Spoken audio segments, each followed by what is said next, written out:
अब हम लोग एक क्लास 12 के इशू ऑफ शेयर में जो सबसे इंपॉर्टेंट टॉपिक है, forfeiture of share and their reissue, इसके अकाउंटिंग ट्रीटमेंट के बारे में सीखेंगे।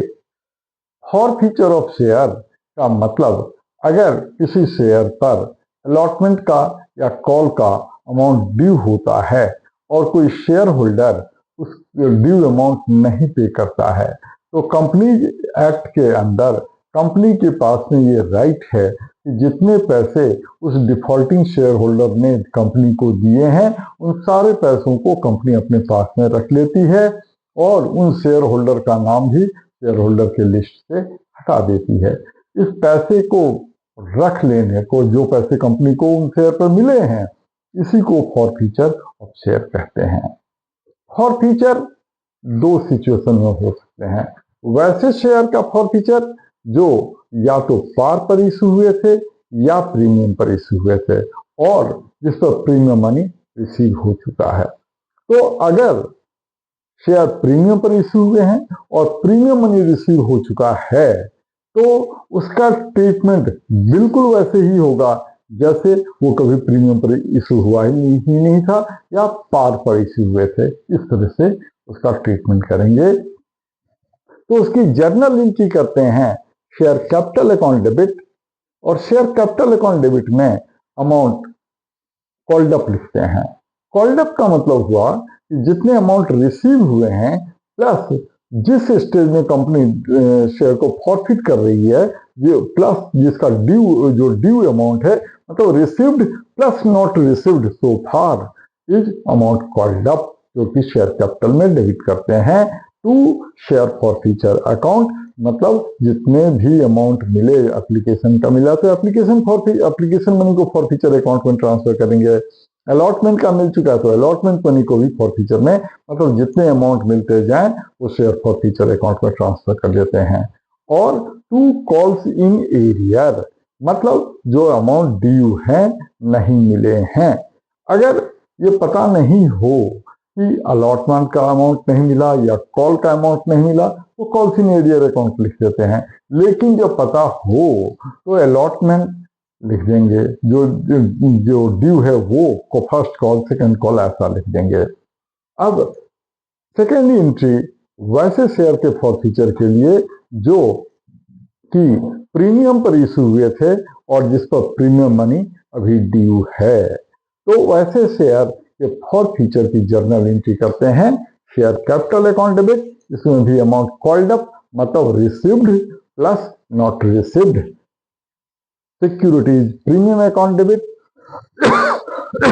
जिस पर प्रीमियम के पैसे ड्यू हैं उसे डेबिट करते हैं टू शेयर फॉरफीचर अकाउंट, जो अमाउंट मिल चुका है, to calls in arrear account, मतलब amount not received including premium.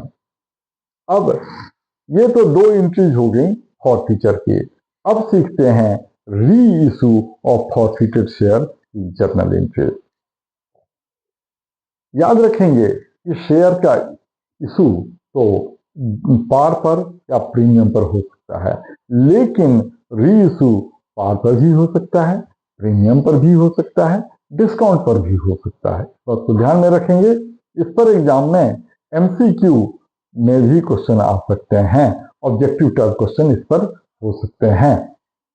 अब इसकी एंट्री सीखते हैं कि अगर कंपनी पार पर फॉरफिटेड शेयर को री इशू करे तो एंट्री होगी bank account debit to share capital account. अगर प्रीमियम पर इशू हो तो bank account debit to share capital account to securities premium account, और अगर डिस्काउंट पर भी इशू हो तो bank account debit share forfeited account debit to share capital account. अब ये जो डिस्काउंट ऑन री इशू होता है, इसका अमाउंट जो होता है शेयर फॉरफिटेड से यूज होता है। यहां पर एक क्वेश्चन आता है या में थ्योरी क्वेश्चन दे देते हैं कि कंपनी मैक्सिमम कितना डिस्काउंट दे सकती है। तो याद रखेंगे मैक्सिमम डिस्काउंट ऑन री इशू ऑफ फॉरफिटेड शेयर जो होता है, that must not exceed the amount forfeited. तो इसका मतलब ये हुआ कि अगर फॉरफिटेड शेयर्स को कंपनी मैक्सिमम डिस्काउंट पर री इशू होती है तो कंपनी को कोई गेन नहीं होगा। मतलब ये हुआ कि री इशू पर कंपनी को या तो गेन होगा या गेन नहीं होगा, लॉस कभी नहीं होगा। इस बात को ध्यान में रखेंगे, ये इंपॉर्टेंट है।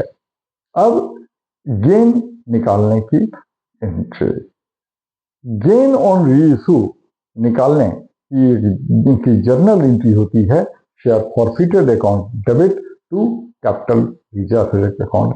अब यहाँ बड़ा स्टूडेंट को प्रॉब्लम होता है कि गेन निकालने में।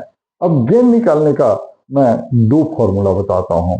एक वो फॉर्मूला जो वैसे शेयर जो अंडर सब्सक्रिप्शन या ओवर सब्सक्रिप्शन या फेयर सब्सक्रिप्शन में इशू हुए थे, तीनों वैसे शेयर का अगर री इशू होता है तो तीनों केस में एक बड़ा अच्छा फॉर्मूला है, उस फॉर्मूले को यूज करेंगे। फिर मैं एक दूसरा फॉर्मूला भी बताऊंगा जो कि अंडर सब्सक्रिप्शन और फेयर सब्सक्रिप्शन के केस में अप्लाई होते हैं। तो गेन ऑन री इशू निकालने के एक फॉर्मूला लिखेंगे, अमाउंट रिसीव्ड एक्सक्लूडिंग प्रीमियम। याद रखेंगे जितने भी अमाउंट मिले हैं उसमें से प्रीमियम का अमाउंट माइनस कर देंगे, upon share forfeited into shares reissued. इस पूरे को एक ब्रैकेट में लिखेंगे, फिर माइनस डाल के दूसरा ब्रैकेट लिखेंगे, shares reissued into discount on reissue per share. अब बच्चों को दिक्कत आती है अमाउंट रिसीव्ड एक्सक्लूडिंग प्रीमियम को कैलकुलेट करने में। तो याद रखेंगे कि अगर ओवर सब्सक्रिप्शन का केस है, मतलब प्रो रेटा का केस है, तो एप्लीकेशन पर जितने अमाउंट मिले उसमें से जितने शेयर अलॉट हुए हैं उसके प्रीमियम को माइनस करेंगे। कई बार क्या होता है कि एप्लीकेशन मनी रिसीव्ड, एप्लीकेशन पर जितने एप्लीकेशन मनी मिले इंक्लूडिंग प्रीमियम, उसमें से एप्लीकेशन के प्रीमियम को माइनस कर देते हैं, तो वो सही नहीं है। Application received into application money including premium minus जितने शेयर्स रीइश्यू हुए हैं that into premium on issue, वो अमाउंट रिसीव्ड एक्सक्लूडिंग प्रीमियम होते हैं। तो इस तरीके से कैलकुलेट करेंगे तो ये फॉर फीचर री इशू का क्वेश्चन, ये तो मोस्ट इंपॉर्टेंट है, एग्जाम में 6 मार्क का क्वेश्चन आता ही आता है। ये इसकी थ्योरी है, इन थ्योरी को अप्लाई करके सारे क्वेश्चन को बना सकते हैं। पास्ट ईयर के क्वेश्चन की प्रैक्टिस करेंगे, एक्सरसाइज के लंबे क्वेश्चन की प्रैक्टिस करेंगे, ये सब में अप्लाई हो जाएगा। एक और बात और बता दूं कि अगर शेयर का इशू ओवर अंडर सब्सक्रिप्शन रहा है या फेयर सब्सक्रिप्शन रहा है तो एक छोटा फॉर्मूला वहां पर अप्लाई कर सकते हैं गेन ऑन री इशू निकालने के लिए। इसके लिए फॉर्मूला होगा नंबर ऑफ शेयर्स री इशूड, फिर एक ब्रैकेट डालेंगे, अमाउंट फॉरफिटेड पर शेयर माइनस डिस्काउंट ऑन री इशू पर शेयर। तो इस तरह से छोटे फॉर्मूले से गेन ऑन री इशू आएगा, उसे गेन वाली एंट्री में ट्रांसफर कर देंगे जो कि share forfeited account debit to capital reserve account है।